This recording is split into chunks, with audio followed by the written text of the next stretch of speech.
वर्तमान युग के अत्यधिक औद्योगिकरण, मशीनीकरण एवं रासायनिकरण ने हमें तेजी से अनेक सुविधाओं को तो उपलब्ध करवाया है, पर साथ साथ हमारे समक्ष कई घातक समस्याओं को भी खड़ा कर दिया है। खेतों का बंजर होना, आहार, जल एवं वायु का विष से प्रदूषित होना, बढ़ती हुई महंगाई व आत्महत्याओं के साथ साथ दमा, कैंसर, मधुमेह, किडनी विकार, हृदय विकार व स्नायु संबंधित पार्किंसंस जैसे खतरनाक रोग व विकलांगता में बढ़ोतरी एवं सामान्य जन स्वास्थ्य में तीव्र गिरावट आज आम बातें होती जा रही हैं। आज अंधी भौतिक प्रगति की ज्वाला ने हमारी प्राथमिक सुख सुविधाओं व विवेक को ही जलाकर हमारे सामने घोर अंधकार पैदा कर दिया है। सूर्य के समान ही तेजस्वी, जो प्राचीनतम होते हुए भी नित नवीन है, इसी धरती पे जो हमारे लिए प्रकाश का एक महान स्रोत है, वो एक ऐसी शक्ति है, एक परिवार है, जो समाधान है, तारणहार है, जो हमें ऐसी असमय होने वाली बर्बादी से बचा सकती है। धेनु धात्री तथा पितृ सप्तस्त्री मातरि स्मृता। There are 7 mothers according to Vedic civilization. Dhenu, the cow is also mother. अनादिकाल से गोवंश सेवा, पूजा, सम्मान एवं प्रेम का पात्र रहा है। कई दृष्टियों से गाय हमारी मां से भी बढ़कर है। भोजन से पहले गोग्रास का प्रबंध करने की अनिवार्यता वाली परंपरा इसका ही प्रतीक है। सनातन धर्म के केंद्र व लक्ष्य भगवान श्री कृष्ण ने स्वयं अपनी अनेकों रमणीय लीलाओं द्वारा गोवंश की महत्ता व महानता को प्रदर्शित किया है। अनेक वैदिक मंत्र उन्हें गौ हितैषी के रूप में संबोधित करते हुए नमन करते हैं। नमो ब्रह्मण्य देवाय गो ब्राह्मण हिताय च जगत हिताय कृष्णाय गोविंदाय नमो नमः। अर्थात मैं परम परिपूर्ण सत्य श्री कृष्ण भगवान को नमन करता हूं, जो गायों एवं ब्राह्मणों के हितैषी हैं। मैं उन गोविंद को प्रणाम करता हूं जो सारे जगत के भी हितैषी हैं। And Krishna is personally teaching. He became a cow at war, and it was very sporty engagement. Govardhan व गोकुल से लेकर गुवाहाटी एवं गोरखपुर नामक स्थान सभी गो से ही तो संबंधित है। प्राचीन युग में तो किसी भी परिवार की समृद्धि का सबसे मुख्य मापदंड उसकी गोवंश की संख्या होती थी। इसलिए इसे गोधन भी कहा जाता था एवं इसके दान को महादान।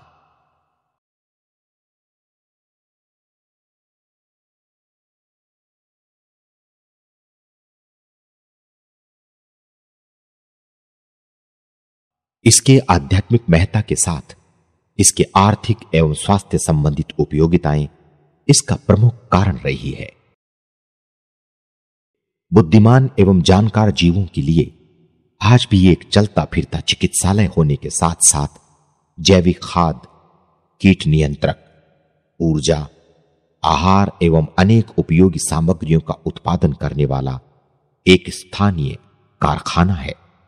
इसकी सबसे बड़ी विशेषता तो यह है कि इसे ईंधन के लिए पेट्रोलियम, तेल या कोयले की आवश्यकता नहीं पड़ती। केवल जल, घास एवं धूप पर्याप्त है। उग्र मशीनीकरण से दबाए जाने पर भी आज तक उसकी शक्तियां जगमगाती हैं। वर्तमान शहरीकरण द्वारा नकारे एवं निकाले जाने के बावजूद हमारी प्राचीन अर्थव्यवस्था का यह आधार निश्चित रूप से ग्रामीण जीवन का एक महत्वपूर्ण अंग तो है ही। सुलभ, प्रभावशाली एवं दुष्प्रभाव रहित औषधि की दाता होने के कारण अनेक विशेषज्ञों के अनुसार यह हमारे शहरवासियों के लिए भी अत्यंत आवश्यक है। इंसान हर घर में अगर गाय लाके रख दे तो कभी बीमारी नहीं होगा। वो चाहे वो मंदिर हो, तुलसी हो अथवा गाय।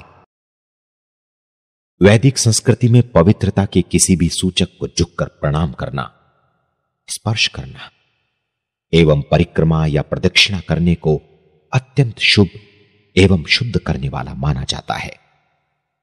भूतपूर्व न्यूक्लियर वैज्ञानिक डॉक्टर मानेन मूर्ति की खोजों के अनुसार गाय के शरीर में से कई ऐसी ऊर्जाएं प्रवाहित होती हैं जो कि मनुष्य के कई रोगों को तो सिर्फ उसके निकट रहने पर से हर लेती हैं।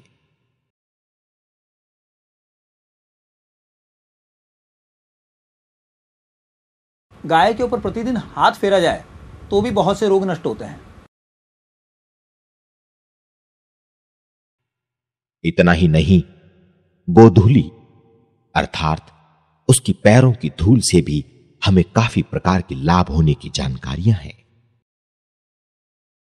इससे हमें 5 मुख्य उत्पादन प्राप्त होते हैं: दूध, दही, घी, गोमूत्र एवं गोमय या गोबर, जिन्हें अलग अलग रूप से गव्य एवं इकट्ठे पंचगव्य कहा जाता है।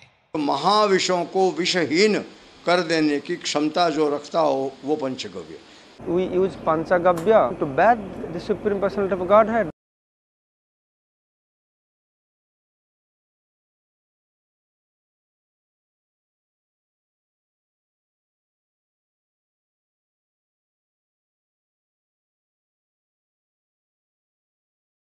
स्वतंत्र रूप से अथवा नीम, ज्वार, आंवला इत्यादि जैसे प्राकृतिक द्रव्यों के साथ मिलकर ये अत्यंत प्रभावशाली औषधियों, जैविक खाद, कीट नियंत्रक एवं धूप, दंतमंजन, साबुन, शैम्पू जैसे अनेक घरेलू सामग्रियों का निर्माण करते हैं।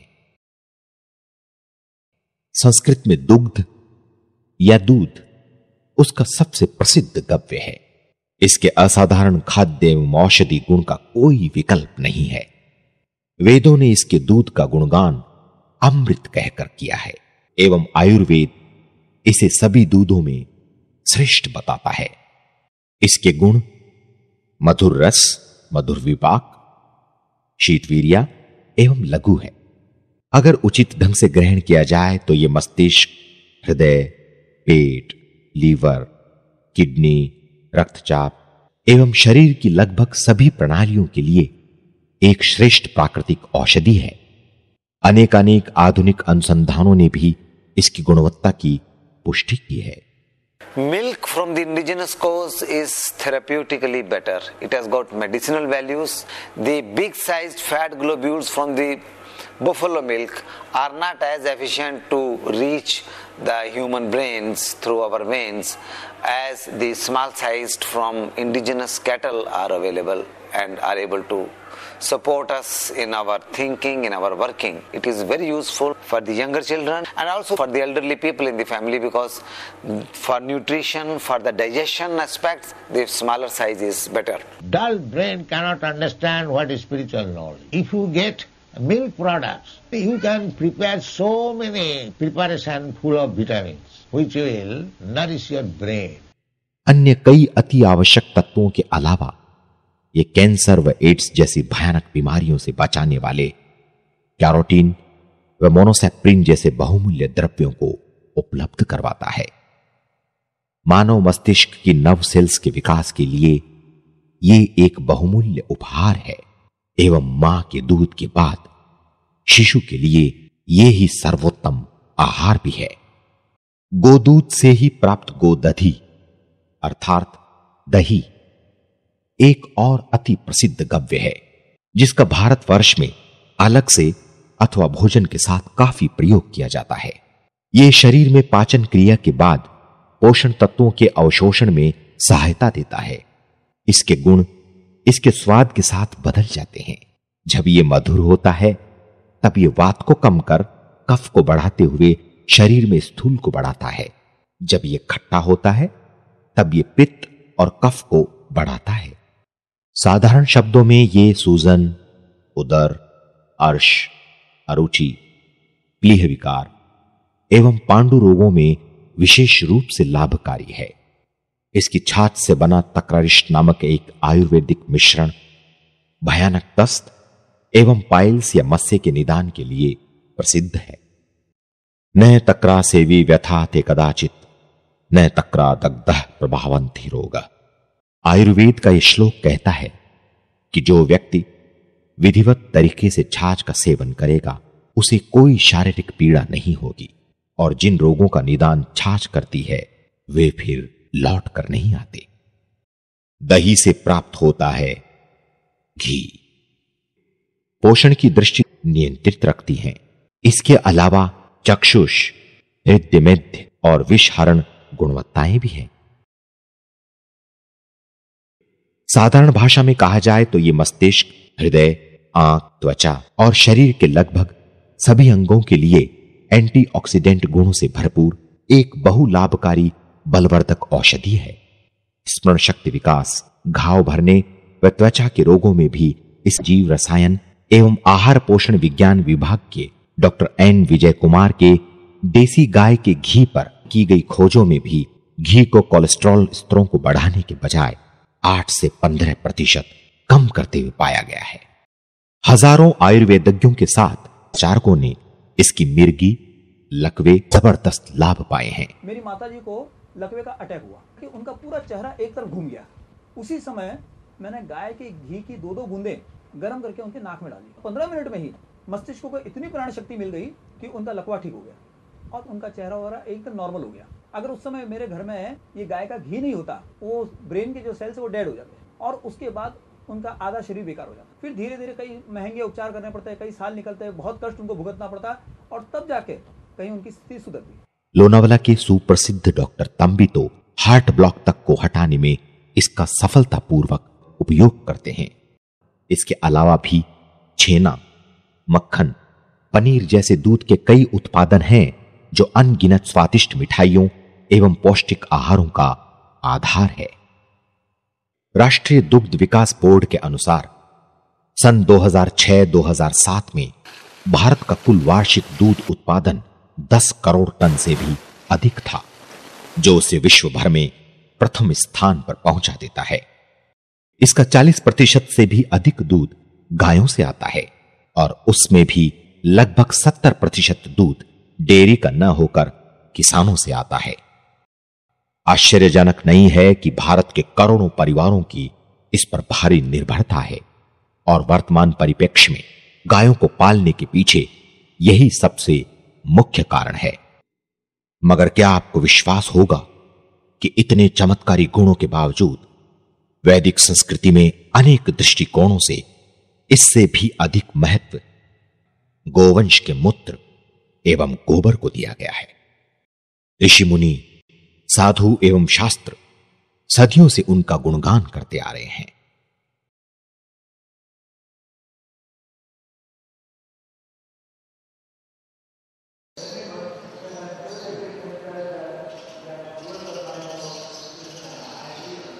According to the Vedic understanding, we see that even the urine of the cow is beneficial, even the cow dung is beneficial. In South India, at big Vishnu temples, when they'll open the door for the darshan, the first thing they'll put a cow showing her back to the Lord and passing stool and urine in front of the Lord, and that will bring auspiciousness to the Supreme Personality of Godhead.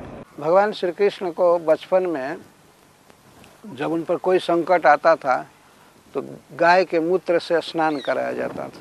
तो पुतना गोद में ली तो लोगों को शंका हुई कि उसने नख गड़ाया होगा, दांत गड़ाया होगा, कृष्ण के शरीर में कुछ क्षति हो सकती है, रोग हो सकता है। तो पहले गोरज गाय के धूल स्मीयर किया गया, मला गया भगवान के शरीर में, और गाय के गोबर से स्नान किया गया और गाय के गोबर से तिलक किया गया। देखते हैं आधुनिक विज्ञान क्या कहता है। पिछले दशकों में भारत सरकार के कई प्रतिष्ठित अनुसंधान केंद्रों में इस विषय पर काफी कार्य हुआ है। हम चलते हैं नागपुर स्थित राष्ट्रीय पर्यावरण अभियांत्रिकी अनुसंधान संस्थान नीरी के मुख्य कार्यालय के पर्यावरणीय जैव प्रौद्योगिकी विभाग में। देसी गाय के गोमूत्र अर्क को वैज्ञानिक प्रयोगों के लिए पुनः डिस्टिल करके उसका अध्ययन करने पर विभागीय प्रमुख डॉक्टर तपन चक्रवर्ती स्वीकार करते हैं। Then we found that it has a very good anti-genotoxic property. We have studied the antioxidant status of this product and we found that it is quite high compared to other known antioxidants. इनके सहायक वरिष्ठ वैज्ञानिक doctor के कृष्णमूर्ति कुछ और प्रकाश डालते हैं। We initially study the cytotoxic parameters on normal cell line as well as cancer cell lines, like DNA damage, then fragmentation, DNA fragmentation, then cell cycle studies, then phosphatidylserine externalization, and we compared these results with the known anti-cancer drug being used in market, that is Taxol and Tamoxifen. So, and in comparison, we found this redistilled coherent distillate is having a good anti-genotoxic and as well as anti-cancer properties. Bareilly स्थित पशुरोग शोध एवं निदान केंद्र के संयुक्त निदेशक professor RS. Chauhan, जिन्होंने इस विषय पर काफी गहरे अनुसंधान किए हैं, हमें बताते हैं। Urine of indigenous cows is enhancing the immunity of the body and thereby it is causing immunomodulatory effect and termed as universal vaccine which can overcome any sort of the disease in the body including the cancer.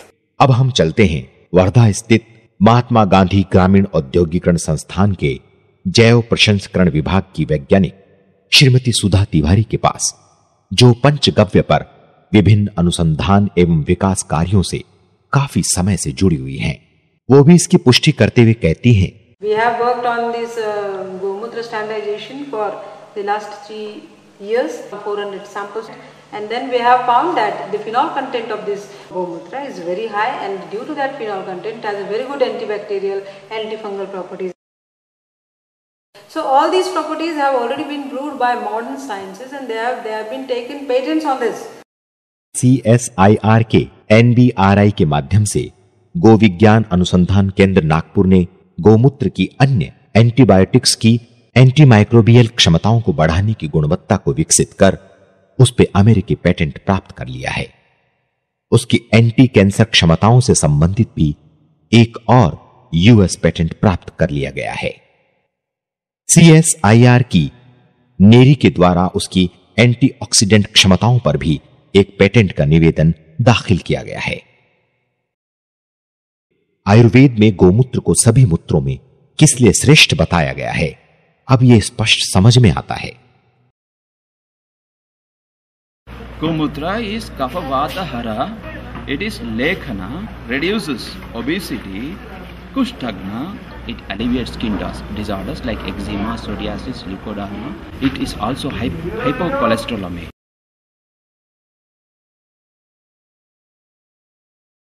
और इसमें काफी सारी properties दी गई है। Diabetes कम हो सकती है, BP कम हो सकता है, अस्थमा है, सारे के सारे गोमूत्रों से ठीक होने के लिए विधि दी है। आयुर्वेद की दृष्टि से इसके गुण लघु व तीक्ष्ण है, रस कटु, तिक्त व कषाय है, विपाक कटु है, वीर्य उष्ण है, ये कफ वात शामक व पित्तवर्धक है। साधारण भाषा में ये नेत्र रोग, वात रोग, प्लीहा, सूजन, कब्ज, किडनी विकार, कुष्ठ रोग, श्वित्र यानी सफेद दाग, विविध त्वचा विकार, कांस, बवासीर, पांडु, कमला, उदर रोग, श्वास यानी दमा और मुख रोग इत्यादि रोगों में अत्यंत लाभदायक है। गोमूत्र की 3-4 बूंदें कान में डालने से कर्णशूल यानी कान का दर्द कम होता है। मूत्र संस्थान से संबंधित रोगों में गोमूत्र का प्रयोग अधिक प्रशस्त है। पाचन होने के कारण ये पाचन संबंधित आर्थराइटिस में भी लाभदायक है। अपने लेखन गुणों की वजह से ये मोटापा भी कम करता है। निश्चित रूप से ये एंटी कैंसर तो है ही। 155 रोग को गोमूत्र से ठीक कर सकते हैं हम लोग। वैसे तो आवश्यक सतर्कता के बाद स्वस्थ देसी गाय का ताजा गोमूत्र लेना श्रेष्ठ है, परंतु इसकी अनुपलब्धता व अन्य व्यवहारिक समस्याओं को दूर करने के लिए सैकड़ों संगठन गोमूत्र का डिस्टिलेशन विधि से अर्क बनाते हैं। गोमूत्र अर्क कई महीने तक टिकता है व कभी भी कहीं भी उपलब्ध हो सकता है। अर्क के अनुपान में आप अन्य दवाइयाँ देते हैं तो वो बहुत ही जल्दी शरीर में अपना असर दिखाती है। 2005 में मुझे चलते हुए दम लगने लगा, 50 फुट भी चलना मुश्किल हो गया, 90% ब्लॉकेज निकला एंजियोग्राफी में, और उसी समय तो कामधेनु अर्क मैंने लेना शुरू कर दिया। ऐसा परिणाम हुआ कि मेरे शरीर की प्रतिकार शक्ति बढ़ गई और जो भी मैं दवाई ले रहा था या जो भी एक्सरसाइज कर रहा था वो मुझे एकदम से फिट होने लगी, और आपसे आप मेरा ये सब दम लगना ये सब बंद हो गया। मेरे को यूरिन में एक बार ब्लड की शिकायत हो गई थी, लेफ्ट किडनी में स्टोन हुआ था। मेडिसिन शॉप में जॉब करता हूँ मैं, आर्यन मेडिकोस करके, तो वहाँ पे उन्होंने मेरे को रेफरेंस दी। तो फिर गोविज्ञान में मैं इलाज करवाने आया, फिर उन्होंने मेरे को गो और धनवटी करके आता है वो दिया। 4-5 महीने कंटिन्यू उसको लिए, कंफर्म करने के लिए क्लियर हुआ कि नहीं, मतलब कुछ इफेक्ट हुआ कि नहीं मेडिसिन का, इसलिए मैंने सोनोग्राफी की है। तो सोनोग्राफी में देखा कि पूरा क्लियर हो गया करके, मतलब 400-500 में मेरा पूरा मतलब स्टोन क्लियर हो गया। 5 साल पहले मेरी सारी चमड़ी सफ़ेद दागों से पूरी थी और सिर्फ गौमूत्र के सेवन से ही आज एक भी सफ़ेद दाग मेरे शरीर पे नहीं बचा। गए साल की बात है कि हम अपने खुद की बॉडी की चेकअप करा रहे थे और हमने देखा कि सोनोग्राफी में हमारा लिवर जो है थोड़ा सूज गया था। इस कंडीशन को कहते हैं फैटी लिवर। हमने 5 ml गोमूत्र अर्क लेना शुरुआत किया, पानी 1 गिलास पानी में डालकर। हमने इसको 6 महीने लिया। 6 महीने के बाद हम सोनोग्राफी कराने गए तो हम देखा कि हमारे लिवर जो है वो काफ़ी मात्रा में 50% से अधिक उसमें चर्बी जो है निकल गई थी। मेरे सर के जो बाल थे पूरे के पूरे सफ़ेद हो गए थे। जो मेरे संबंध में है उन लोगों का कहना है कि आपके बालों में कालापन आ रहा है। मैं स्वयं भी अपने पेट की कुछ बीमारी के लिए कई सारे इलाज करता रहा, किंतु अंत में गोमूत्र के सेवन से ही मेरी वो बीमारी का हल मैंने ढूंढा। सिर्फ 1 चम्मच अर्क भी अगर रोज सुबह ले लेते हैं वो भी अपने लिए बहुत अच्छा होता है। शास्त्रों में यहाँ तक कहा गया है कि यदि आपको सोने के सिक्के देकर के भी यदि गौमूत्र खरीदना पड़े तो आपको गौमूत्र अवश्य खरीदना चाहिए। आयुर्वेद की विषैली औषधियाँ जैसे गंधक है, पारा है, धतूरा है, संख्या है, गौमूत्र में ही इनका शोधन होता है, विष तत्व नष्ट हो जाता है। आज जो केमिकल फर्टिलाइजर और पेस्टिसाइड की वजह से हमारे शरीर में केमिकल्स घुस रहे हैं, इन केमिकल्स को गौमूत्र बाहर निकाल देता है। इसलिए आज के युग में तो प्रत्येक व्यक्ति को प्रतिदिन गौमूत्र का सेवन करना ही चाहिए, चाहे वो बीमार हो चाहे स्वस्थ हो। मधुमेह, उच्च रक्तचाप, पथरी, चर्म रोग इत्यादि का एक शक्तिशाली निदान घनवटी भी अर्क प्रक्रिया के द्वारा ही प्राप्त होती है।